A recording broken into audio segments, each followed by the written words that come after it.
This is CBC Winnipeg News.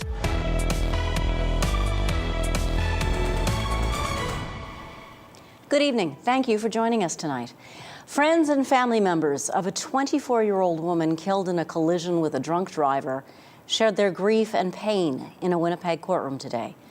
Jordan Reimer died a year and a half ago. Today, sentencing began for the 30-year-old man who pleaded guilty to impaired driving and leaving the scene of the crash. CBC's Josh Crabb was in court as Jordan Reimer's loved ones read emotional victim impact statements. Josh, a large contingent of people showed up to speak about her, didn't they? That's right, Janet. More than 100 people wanted to talk about what Jordan Reimer meant to them. At least 70 people requested to read their victim impact statements in court. While not everyone will be able to share them, the court agreed to let as many people speak as possible. Today, Jordan's oldest sister, Alex Reimer, told court she lives with type 1 diabetes and has been unable to control her blood sugar in the wake of Jordan's death.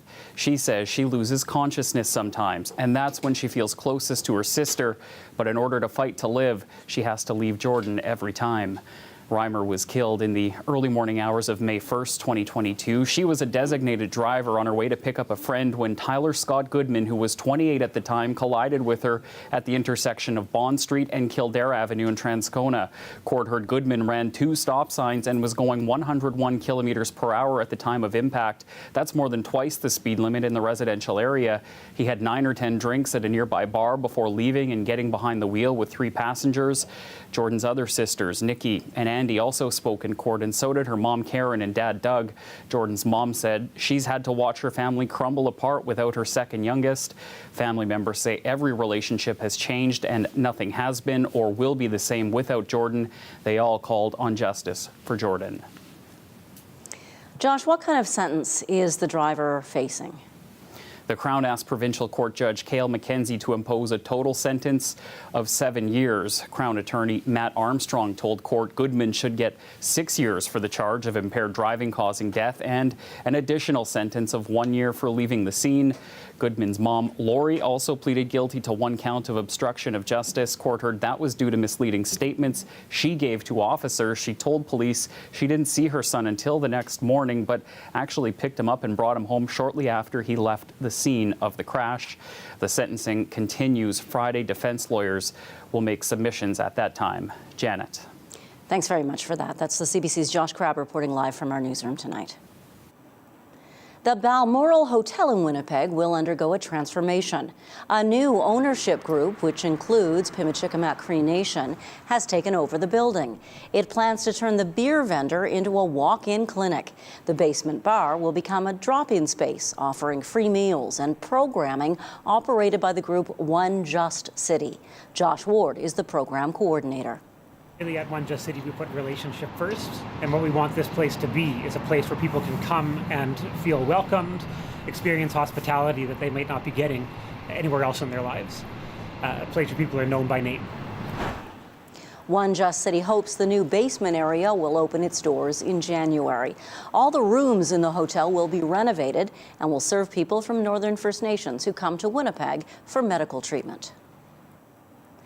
With educational assistants in the Steinbach area on strike, the school division is looking for help.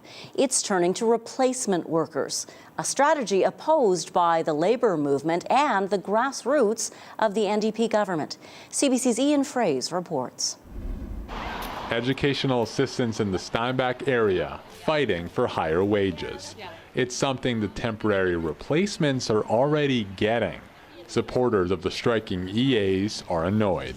Why can't they pay these EAs what they deserve? And that's what's frustrating to us, especially if they're willing to bring outsiders in to do their job at a higher rate of pay than they're making. The Hanover School Division is hiring replacement workers as the week-long EA strike drags on. Manitoba Liquor and Lotteries did the same during its recent labor dispute. It's all legal, but the labor movements never liked it. If things break down and one side is out on the street and not collecting a paycheck, we don't think that the other side should just get to act with impunity and carry on work like nothing's gone wrong. Replacement workers are banned in BC and Quebec. A year ago in Manitoba, the NDP convention called for the same. Leader Wob Canoe had said he liked the idea personally, But so we need to educate Manitobans about this topic. 1 month into the new NDP government, consultations don't look like a priority. It's not in the mandate letter Canoe wrote to Labour Minister Malaya Marcelino. She wants to study the idea. At this point, it's still early days. I am very much open to this conversation that needs to be had with both business and with labor and workers and families. Business groups oppose a ban on replacement workers. Lauren Remillard says it gives Labour an unfair advantage. The reality is in Manitoba, we have a very balanced labor environment right now. We haven't lost a lot of days to work stoppages. There's labor peace generally across the province, and there is no need to move forward with this. Progressive Conservative MLA Ron Schuler worries the NDP is already tilting the balance toward Labour. Some NDPers walked the picket lines during the MPI strike that was just resolved. Ian Fraze, CBC News, Winnipeg. Manitoba Progressive Conservatives say they're pleasantly surprised Premier Wab Kinew has come around to their view on the federal carbon tax. Kinew joined other premiers in calling for the tax to be lifted from home heating. Now the official opposition is clamoring for more. CBC's Bartley Kivas brings us the story. It is my first press conference as an MLA, so bear with me, folks. Rookie PC Hydro critic Grant Jackson faces the cameras for the first time as the Tories make their first announcement as Manitoba's official opposition. Jackson offered some faint praise for Manitoba Premier Wab Kinew, who joined other provincial leaders in calling for a carbon tax exemption on natural gas home heating. We heard yesterday that the Premier got in a room, I guess, with his colleagues from across the country, and they got him to see the light, and we thank them for that. PC finance critic Abhi Khan said he was surprised to see Kinew call for something the PCs have been clamoring for months. It's good to see them that they have finally come around, and they have agreed with the PCs here in Manitoba and across Canada that the carbon tax should be removed. But actions speak louder than words. The Tories now want Manitoba to stop charging the carbon tax on natural gas sold by Manitoba Hydro and stop collecting that tax on behalf of the feds. Manitoba Finance Minister Adrian Salas suggested the province is not going to antagonize Ottawa. We want to make sure we work in partnership and in collaboration with the federal government. I'm just so delighted to be here. The PCs made today's announcement without their leader, Heather Stephenson, who hasn't made a public appearance since she was sworn in last month. Deputy Leader Kelvin Gertson says Stephenson's taking a well-deserved holiday. There are times when people need to get away, and when they've gone through an intense time and they need to get a break. Adrian Salas says he expects the leader of the opposition to be front and center. It seems as of late, they haven't been coming to work as often as they should be. We expect, that, again, everybody in this building will do the work that they're supposed to do. Kelvin Gertson says he expects Heather Stephenson to be back at the legislature in time for the fall session. The speech from the throne is set for November 21st. Bartley Kivas, CBC News, Winnipeg. All day, the RCMP has been telling people in Blood Vein First Nation to stay inside and lock their doors as officers search for a man they say is armed and dangerous. RCMP say they received a call around 1 this morning about shots being fired near someone's home in the community. A second call reporting shots at a different home came in 90 minutes later. No one was hurt in either incident.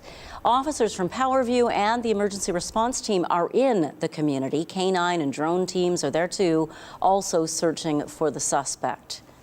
Police are looking for 31-year-old Byron Duck. There's currently a Canada-wide warrant for his arrest for being unlawfully at large. He's 5'9", 150 pounds, black hair, brown eyes. Police say he should be considered armed and dangerous and should not be approached. Anyone with information on his whereabouts should contact RCMP or Crime Stoppers. A long-awaited inquest into the deaths of 5 men following separate altercations with Winnipeg police officers is now underway, years after the deaths happened. The 17-day inquest is not about who's to blame for the deaths, rather what, if anything, could change to help stop things like this from happening again. CBC's Brittany Greenslade reports. He's being remembered as a hardworking, loving father.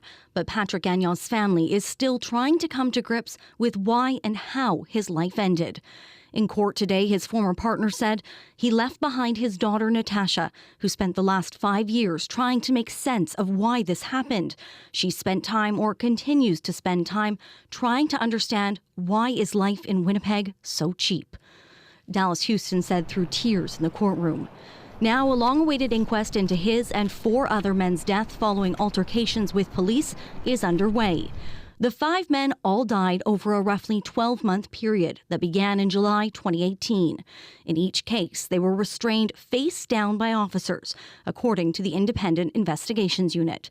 Gagnon went into cardiac arrest while being detained. He chased 2 railway workers into their train and was acting erratically. We're here today because he had a bad day, his former partner said. He took his last conscious breath on the cold ground alongside a train track after having several knee blows applied to his back from a Winnipeg police officer. Why?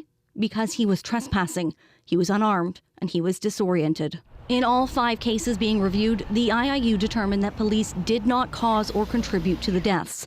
While the judge does not determine the blame in an inquest, they do make recommendations to prevent similar deaths in the future. One of the primary responding officers told the judge he's replayed that day hundreds of times over. And while he doesn't believe he or others could have done anything differently, he says had they had a defibrillator in their patrol cars, they may have been able to help him. The inquest is not expected to conclude until next April. Brittany Greenslade, CBC News, Winnipeg. A Winnipeg woman is suing Tim Hortons.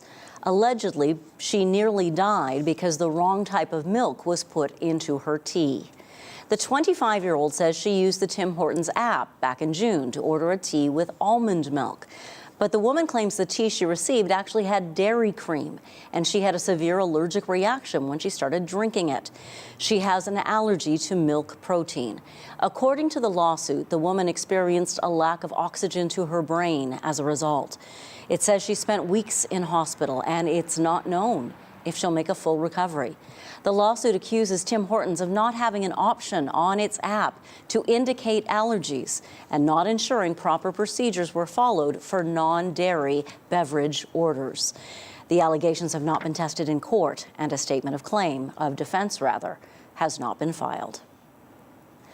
A Winnipeg organization that sends old medical gear to developing countries made a big shipment today. CBC's Emily Brass caught up with International Hope Canada at its storage facility in the North End. Ready? Yeah. This shipping container is bound for the Democratic Republic of Congo. It's being loaded with cast-off medical gear like these gurneys and beds, all collected from hospitals, doctors' offices, and nursing homes. Powered solely by volunteers, most of them retirees, the group has a whole warehouse of medical supplies to send to developing countries. Well, the International Hope Canada is a Winnipeg-based grassroots organization that got started in 1997 by a nurse from a hospital and was on a medical mission, and she realized the conditions she was working in and what we had here in Winnipeg that we didn't need and we were throwing away, and it was ending up in the landfill. This is a birthing bed.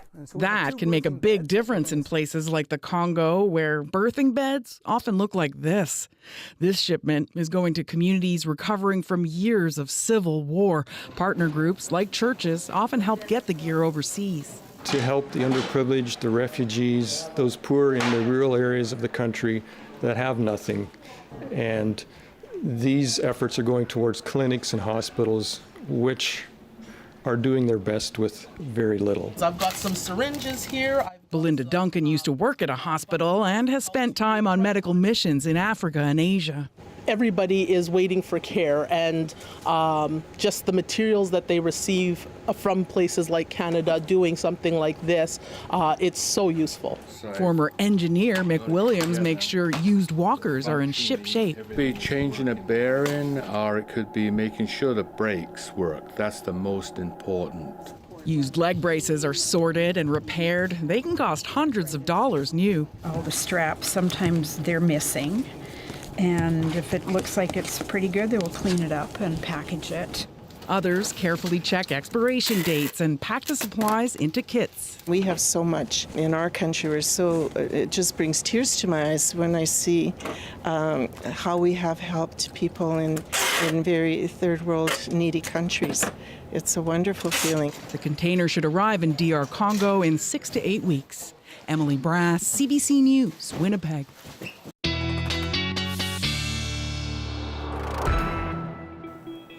Meteorologist John Sauter joins us now. Well, that blast of winter that you said we'd get certainly moved through Winnipeg. Where is it now? Yeah, well, the band of snow is just north of us and out to the east of us. And oh boy, what a mess downtown. Traffic is very slow. Very, very slow. Lots of people trying to get downtown to see Shania Twain or just get home from wherever you've been.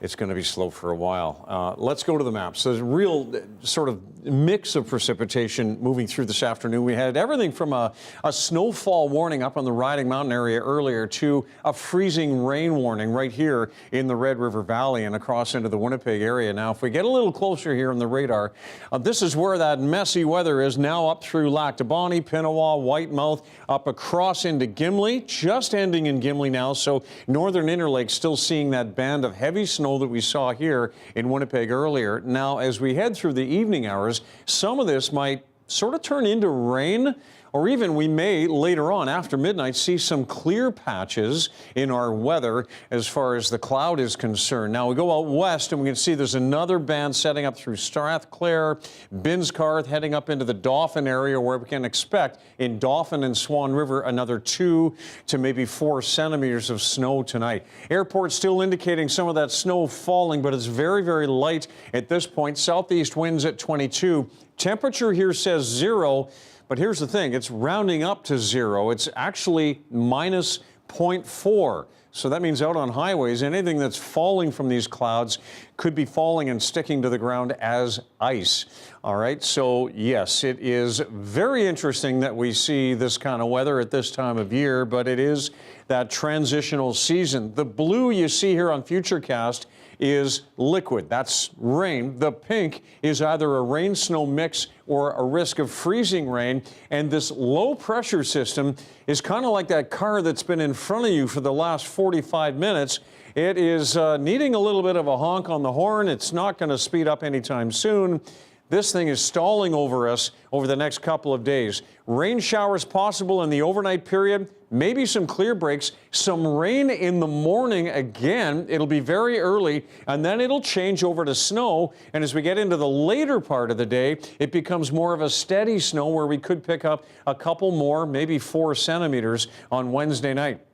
Up till 1 p.m., no additional snow. We got about 2 centimeters of slush in that band this afternoon. Through Wednesday, not much, but then Wednesday night, we start to see some more accumulations in the Winnipeg area. And wind is part of the story. We've had some wind at about 20 to 30 today.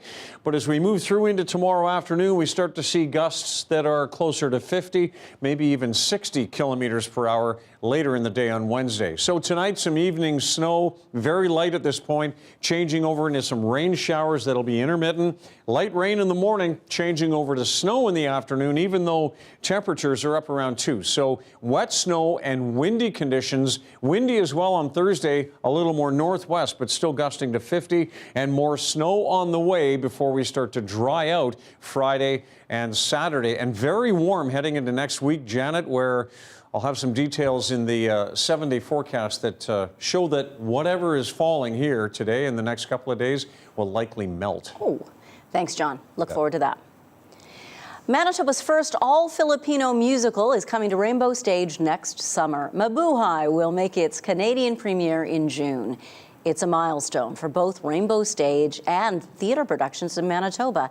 This musical was a small production performed at community shows and most recently at the Fringe Festival. But now it's evolved into a full-scale production featuring a cast of dozens. CBC's Marjorie Dowhouse sat down with the artistic director of Rainbow Stage and creator of Mabuhay.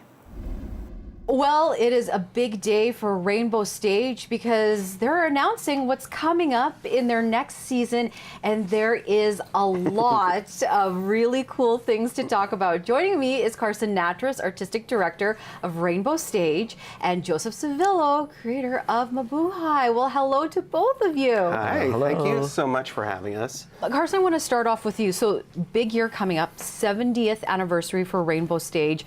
What's going to be coming up in the season for you?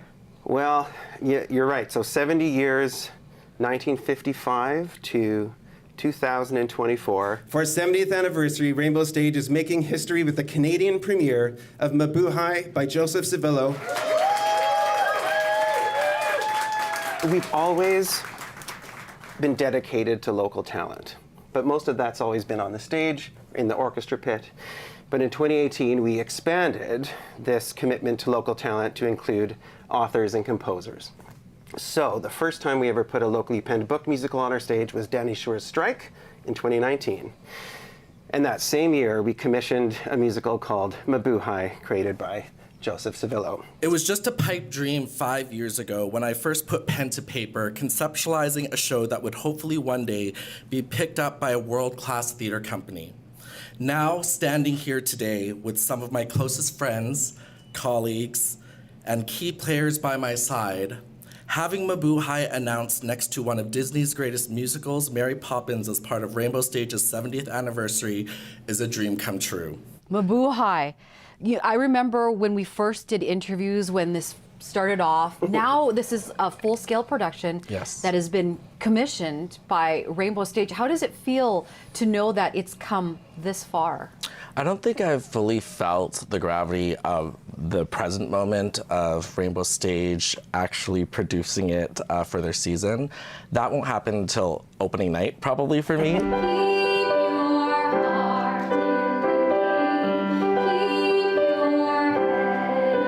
I definitely want to put Winnipeg on the map. I want to put Winnipeg Filipinos on the map, and I want a show for Filipinos internationally.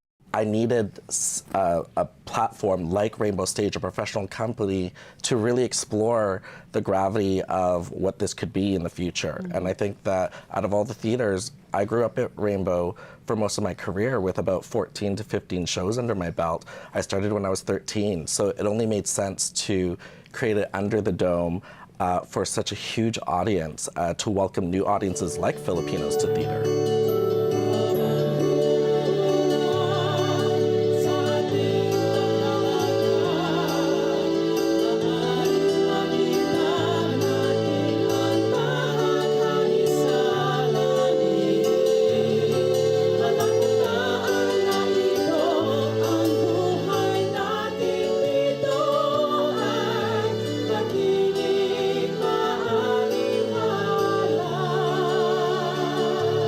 Rainbow Stage's 70 years have weathered so many storms, both figurative and literal, and it has been no different for this show. And we're still here singing and dancing, and the gravity of it may not hit us until opening. And it's so nice to have a goal beyond here too, you know, that we're aiming past this amazing community that we have. Yeah. So, Joseph, what happens now? I mean, a lot of people might think that there is a lot of time till July, but when you're working on something, when you're working on something this big, a lot of work has to go into this. So, what are you working on now? Right now, I'm still working, because it's a new works, it's constant development, right? Like, we're in production right now, but because it's new works, it's never been done anywhere, there will be constant edits. Even after Rainbow, there will be edits. So I'm working on really editing this last draft so that we can make it perfect for the Canadian premiere in the summer. So that all my focus is on that right now.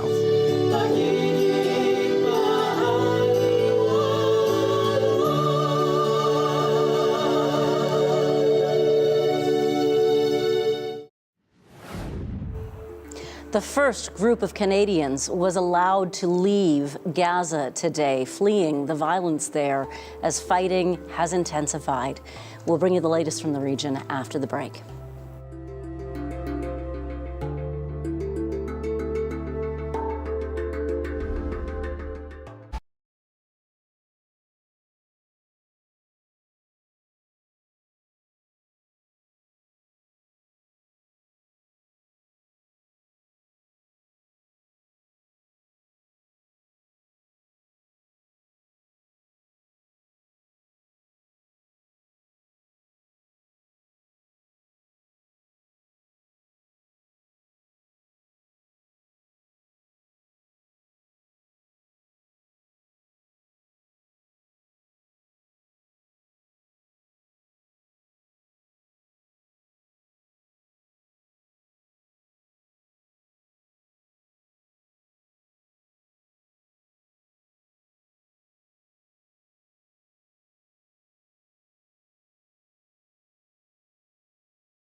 The war between Israel and Hamas has now moved into its second month.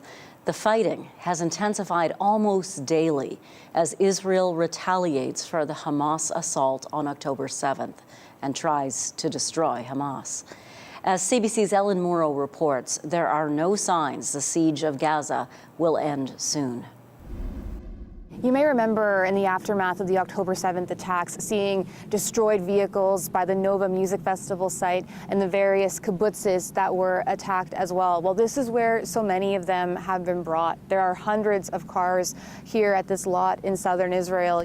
This is a really stark reminder of what happened on that day a month ago. We spoke to one investigator here who said that today the emotions here are particularly heavy. Now, we're also hearing from Israeli Prime Minister Benjamin Netanyahu today, making his clearest comments yet on what he sees for the future of Gaza after the fighting is over. I think Israel will, for an indefinite period, will have the overall security responsibility, because we've seen what happens when we don't have it, when we don't have that security responsibility. Netanyahu was also asked about the growing calls for there to be a ceasefire in this conflict. He says there won't be any general ceasefire until the more than 200 hostages being held by Hamas are freed. The Israel Defense Forces say overnight that they took over a Hamas stronghold in the north of Gaza, that they've hit a weapons depot near the Al-Quds hospital in Gaza City.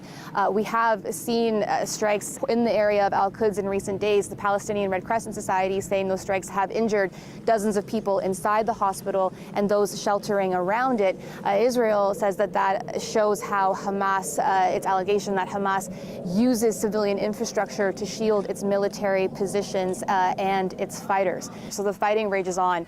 We're hearing from the UN today as well. UNRWA, which is the largest UN aid agency in Gaza, it posted on X, formerly Twitter, to mark 1 month of war, talking about how people are struggling to find supplies, being bombed in their homes, referring to what's happening in Gaza as forcible displacement and a tragedy of colossal proportions. Calls for a ceasefire continue to become more loud by the day as the humanitarian crisis in Gaza worsens. But that was, as I said, rejected by Prime Minister Netanyahu, who says that after what happened here in southern Israel on October 7th, that Israel must defeat Hamas.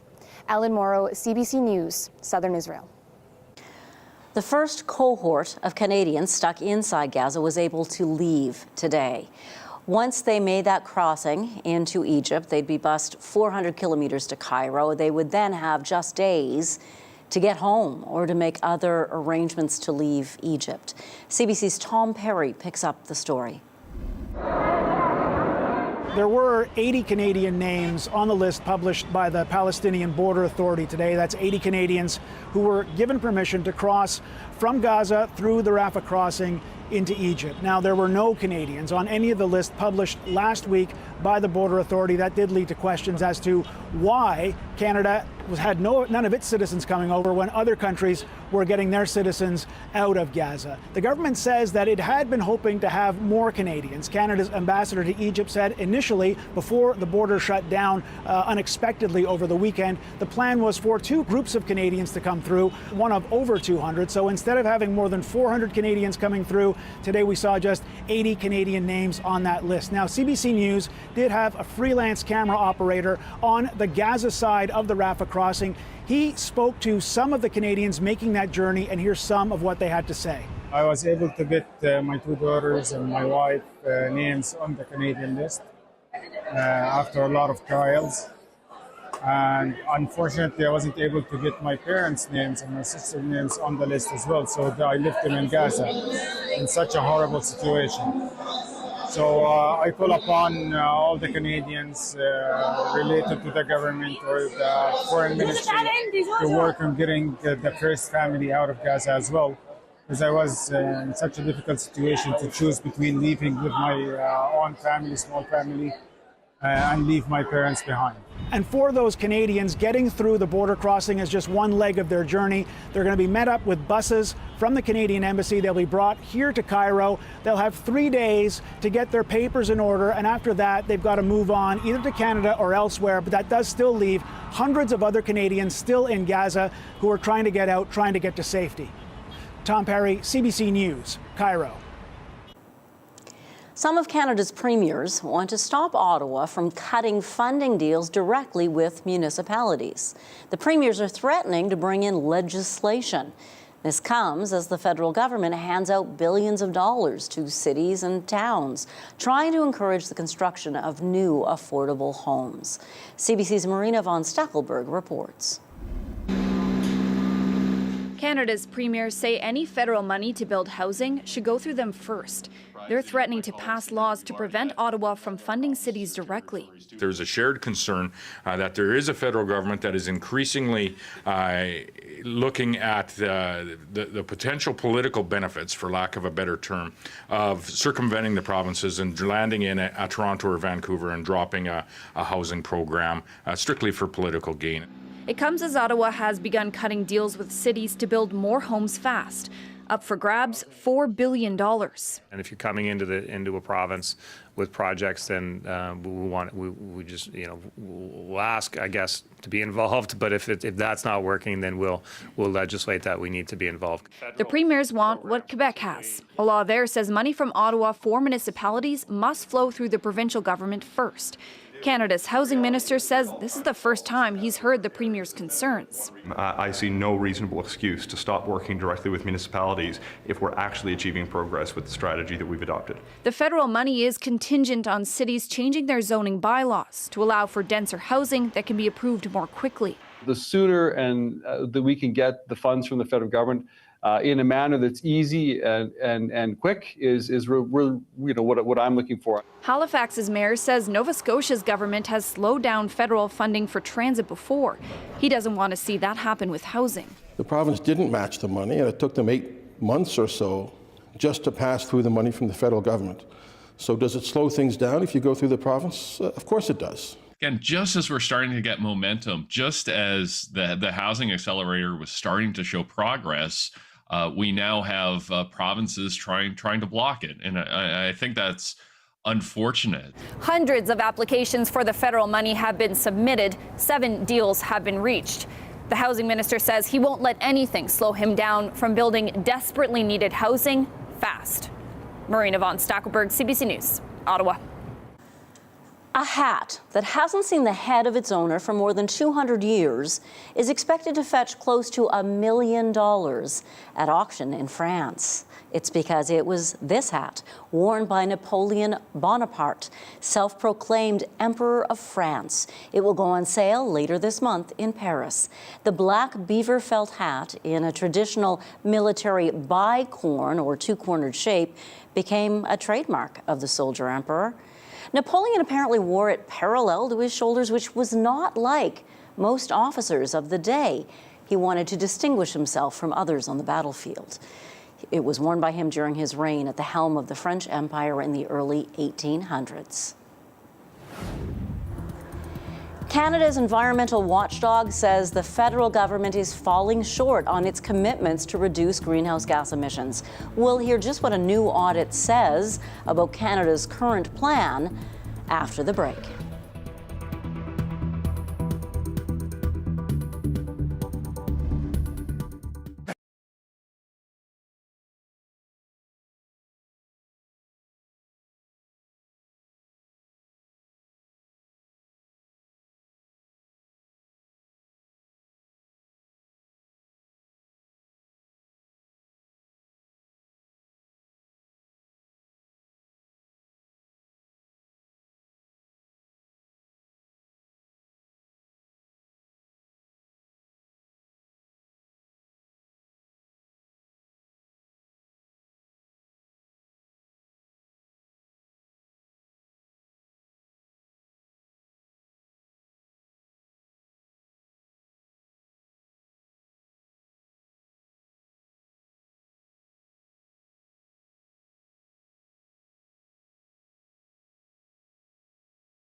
Canada's environment watchdog says the federal government continues to fall short on its commitments to reduce greenhouse gas emissions. In a new audit released today, it says Ottawa's current plan will not allow Canada to reach its targets in 2030. David Thurton has the details. The window for achieving Canada's climate goals is closing, and a new report says Ottawa is set to miss the mark. What we're saying is the measures in the current plan are not sufficient to meet the target. Environment Commissioner Jerry DeMarco says his latest audit continues to sound the alarm. Canada is not on track, he says, to meet its 2030 greenhouse gas emission reduction targets. The target commits Ottawa to achieving at least a 40% emissions reduction below 2005 levels by the end of this decade. Government modeling shows Canada is projected to have at least a 6% shortfall. They can't just have a hope to fill those in with assumptions and so on. They'll need measures that will actually fill that gap. I agree with the Commissioner. We need to do more. We need to do it faster, and that's exactly what our government is doing. Canada's Environment Minister Stephen Guilbeault says Ottawa will soon bring in a cap on oil and gas emissions and stricter rules to stop methane gas leaks. We can't go back. We can't do like Pierre Poilievre say and show up here to this microphone and say, I have no plan to work on climate change. Conservatives say today's audit makes it clear Canada won't achieve its targets and the Liberal carbon pricing system has failed. Well, just this morning, the Environment Commissioner confirmed that this government's so-called climate plan is nothing more than a punishing tax on heat, gas, and groceries. The Environment Commissioner says carbon pricing has the ability to achieve deep emissions cuts if it is strict enough.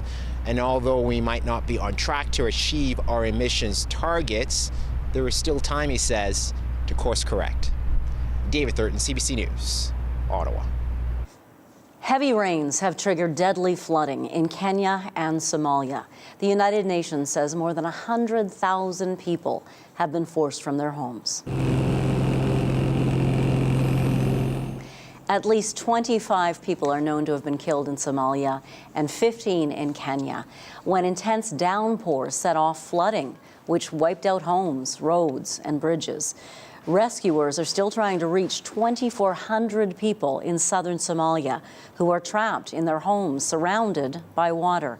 The heavy rains come a year after Somalia's worst drought in 40 years. So talk about weather extremes. The United Nations says extreme dry conditions, ongoing violence, and rising food prices have left as many as 43,000 people dead.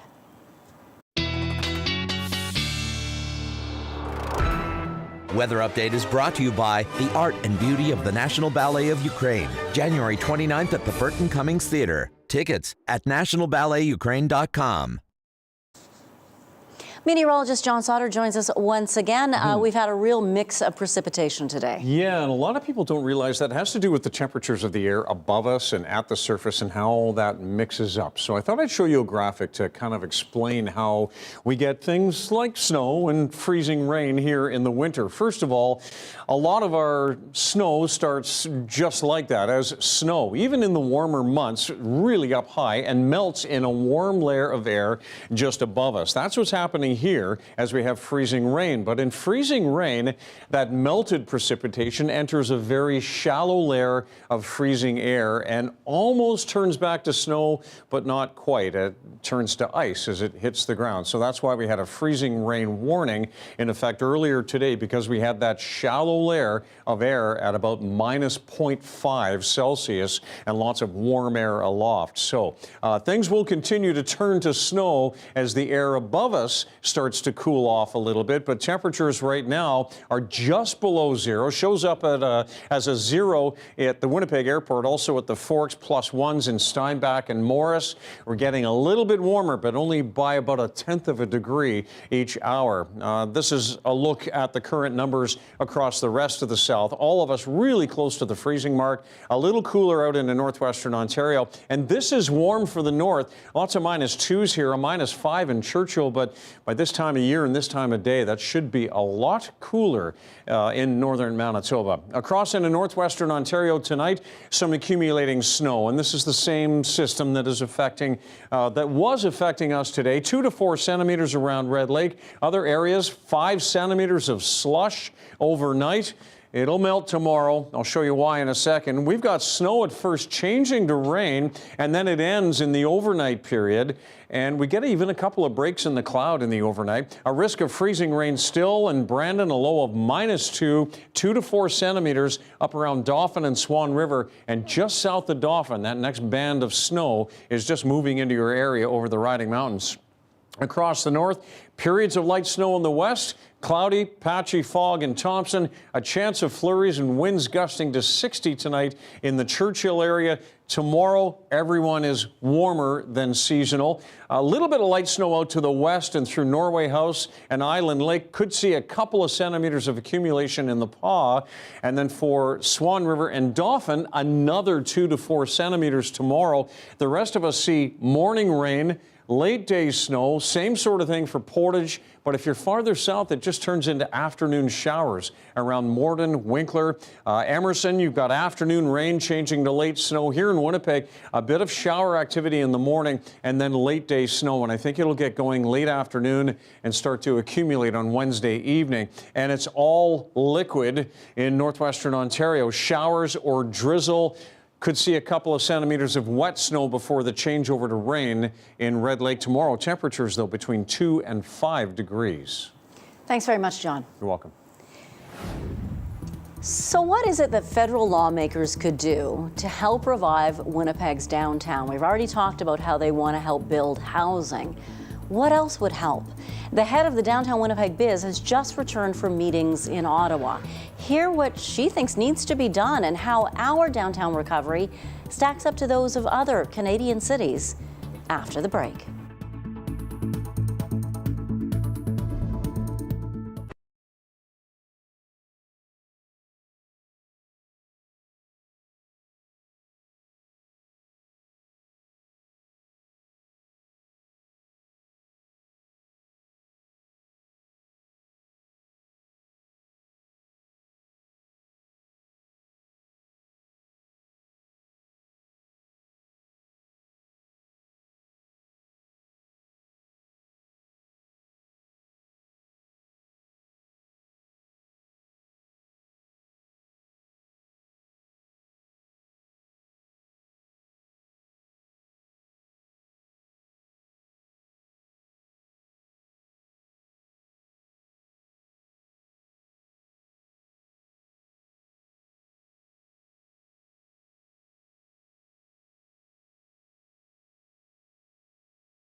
A delegation representing downtown businesses across the country has just been meeting in Ottawa, pressing the federal government for measures to help those businesses fully recover from the pandemic.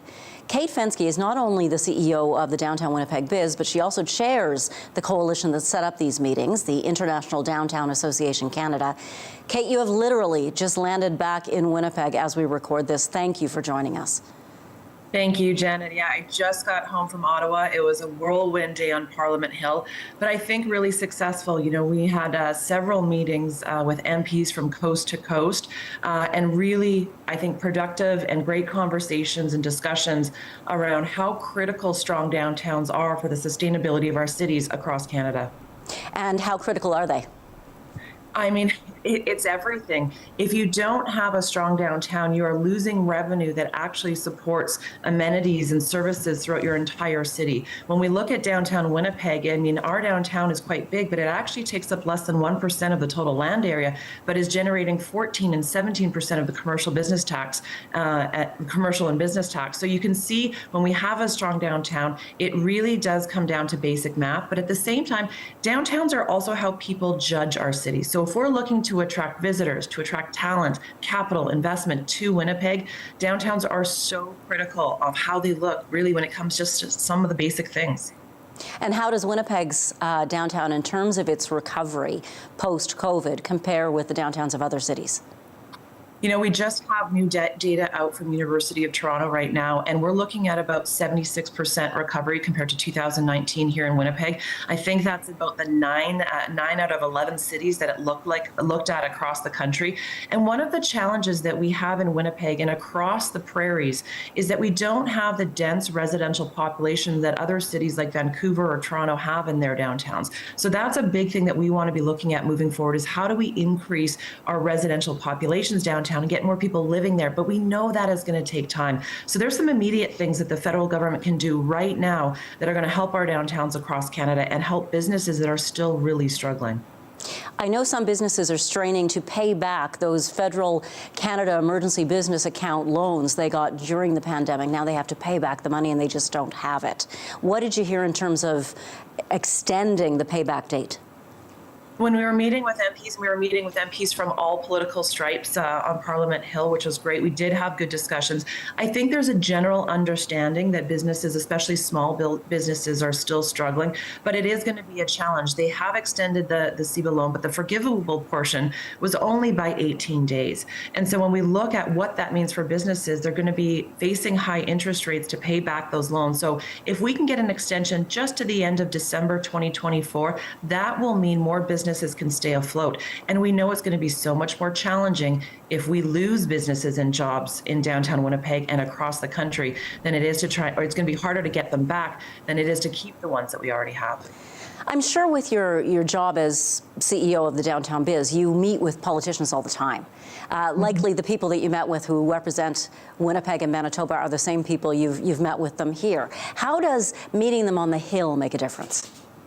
You know, this was the first time IDA Canada has done something like this, an advocacy day on the Hill. And I think it's really important to meet with them in their offices, meet some of their staffers, but it's also you have dedicated time to talk about the real issues at hand. And we do have great support from our local MPs who we did meet with. We also met with other MPs from other provinces across the prairies.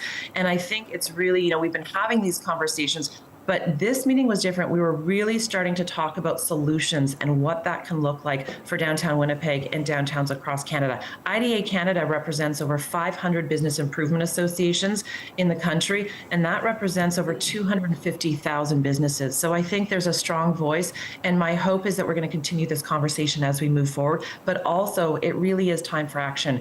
And what we're looking for is that collaborative effort from all levels of government and all partners working together. Kate Fenske, CEO of Downtown Winnipeg Biz and also chair of the International Downtown Association, thank you so much. Thank you. Take care. Meteorologist John Sauter's back with your 7-day forecast as you try to determine, yeah, that is Portage Avenue. It looks kind of like a painting, doesn't it? But that's just all the raindrops and snowdrops that have covered our camera. We're going to have your daily lift as well, so stay with us. You're watching CBC.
Well, if you're doing some highway driving this evening, I'm looking at social media and seeing all kinds of pictures of terrible highway conditions. So please give yourself extra time. Also, some power outages on and off in southwestern Manitoba in many locations. Tomorrow, we've got more wet snow. It starts as rain in the morning, then snow, more occasional snow Thursday, probably 5 to 6 centimeters between now and the end of Thursday. And then we dry out. And not only that, we get brighter on the weekend, Saturday afternoon, sunny. And look at the temperatures into next week. 4 Sunday, 5s and 6s for Monday and Tuesday. Winter's over. Spring returns. Yeah, it'll come back. European astronomers have released the first images from the Euclid Space Telescope. The telescope was launched in July from Florida on this groundbreaking 6-year mission. Your daily lift is out of this world.